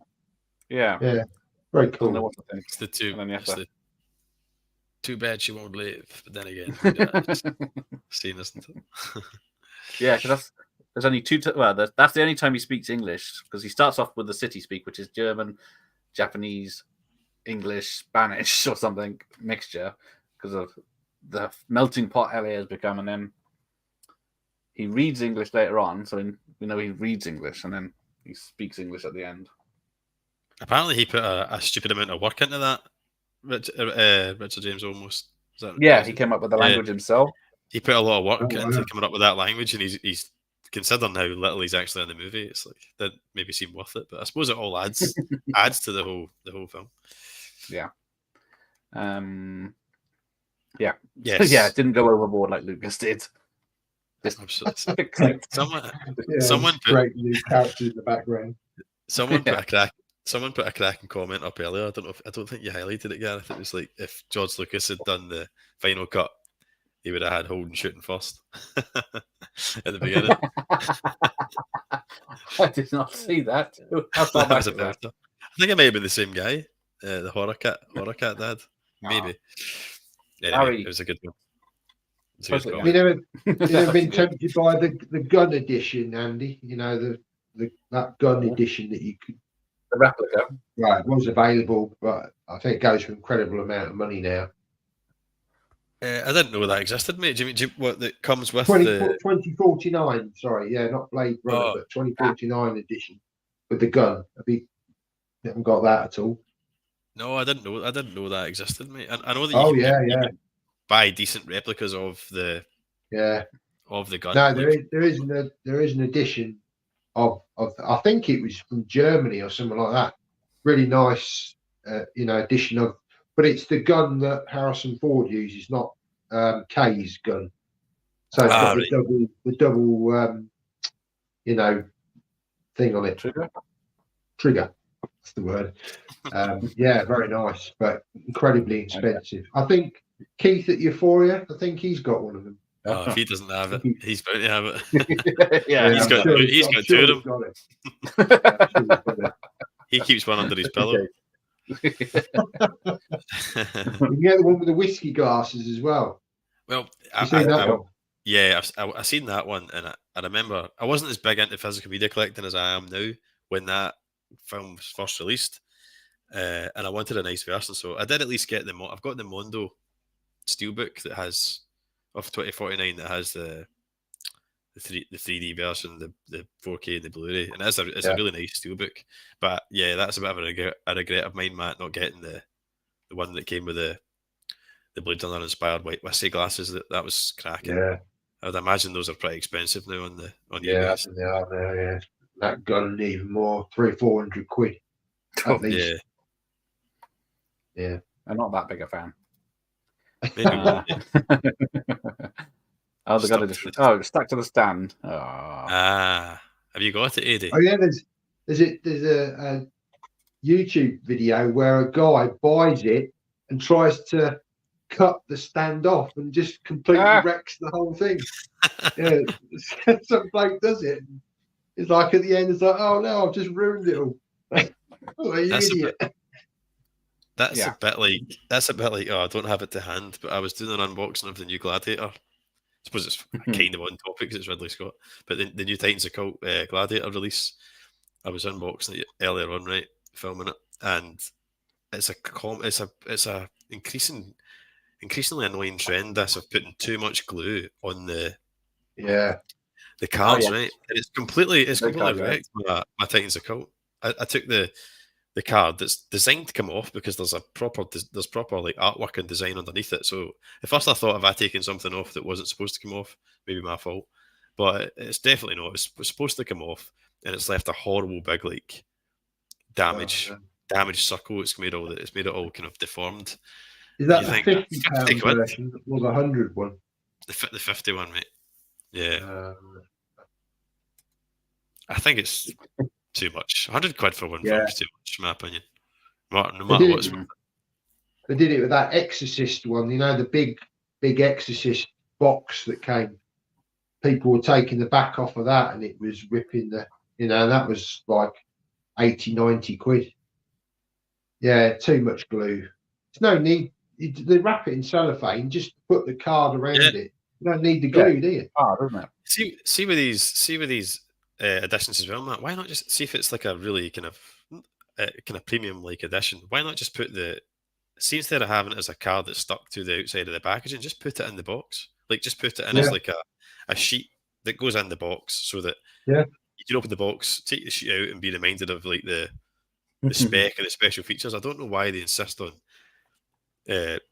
gluing them to the box. I appreciate it's maybe for in the store. If it's something that's a bit more common, a bit more mainstream, I get it because they want to put it in HMV so that you can pick it up and actually read what's in it. But like Titans of Cult stuff, they get like very few people are buying them at a shop. They're pre-ordering them and they're coming straight to their house. So why can't it just be inside the packaging? I don't get it. No, like I say, it ruins it, doesn't it? Because even if you do it really carefully, it still tear it. And you think, I've just paid 50 quid for this, and it's it's damaged. It's damaged, yeah. Oh, it's so annoying. Yeah. Larry wants the briefcases up with all the cuts. Yeah, me first, Larry. You can buy it for me for Christmas next year. And there's plenty of them available if you're willing to remortgage your house. Yeah. They're quite readily available on eBay. It's just that they're like £100 and upwards. You can get if you get like I think they do. If you're willing to buy a European one, they're a bit cheaper. It's just that it'll be region B, but it'll have like the Italian language on the front of it and stuff. It'll still say Blade Runner on the case, but all the kind of spec stuff that goes around it will be in Italian. I think there might be an HD DVD release of it as well. You're right, yeah. There is. Probably more collectible now because defunct format.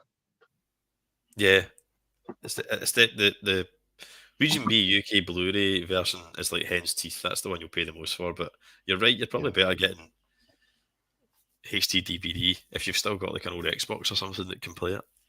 Yeah. If you're someone like Keith, like Euphoria Pictures, or that someone who has probably got multiple versions anyway, but you just want the item to physically display it. Yeah. After you could just get the HD DVD one if it's never going to come out the box anyway. It's going to sit on the. I don't know whether he has the briefcase. I'm not sure. He doesn't actually have that. It's one of the few. £200. No bids. We did an episode together. Him and I. We had a chat, and it came up. It's for some point. It's one of the few things I think he doesn't have. Maybe go to now. Send it to him. Yeah. He gets a lot of free stuff now, doesn't he?